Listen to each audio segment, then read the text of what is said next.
I have to make a part 4. I forgot to add another thing. Oy. Okay. So, another reason these men I'm talking about who are having a second, third, fourth, fifth, I don't know what, awakening, most likely a second.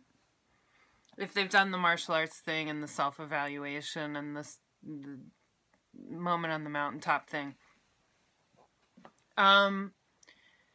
The association with psychic ability in martial arts is kind of obvious, and they would not refer to it as psychic ability. I would. That's my terminology. But that hyper-awareness is for survival purposes in moments of imminent danger, mortal danger. Meaning the association with that kind of sensitivity comes in moments of kill or be killed, defend yourself or die. What do you think that association is going to have with you then? If you have that, is possibly a negative association, possibly associations with violence, possibly associations with dread, anxiety, death. And I mean, you can learn to control your emotions. Again, I'm not a sensei. I'm not a dojo owner. I don't know how they teach you to control fear in martial arts classes, but I would think that the association would be primarily one that would be associated with fear or death or fighting or conflict or physical violence. So clearly, if you want to walk the path of peace, maybe you want to distance yourself subconsciously from the idea of a sixth sense. Because that kind of hypervigilance and that kind of seeing violent things before they happen might leave a nasty taste in one's mouth, I would think.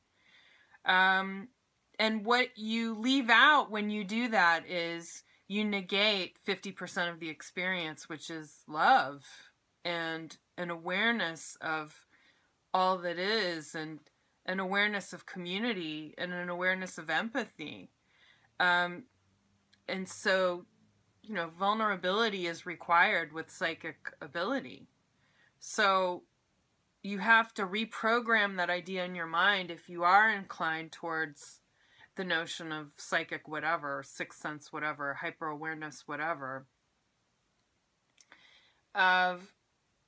You have to tell your subconscious self to reprogram those negative associations with violence and death and mayhem that have to do with precognition. Because men's association with it is always some freaky-deaky Hollywood idea that involves, you know, survival, which is not a bad thing. It's a good thing, but it shouldn't always have a negative connotation. It shouldn't always be about, oh, I have, you know, this awareness of death. Because it's not all about that, all right? I wish you well. Love you. It's not all bad. There's good things to it too. Learn to embrace them, because you can't afford to reject that part of you for much longer. The energies, the way they're going, are not going to allow it. Maybe I'll talk about that later. Bye.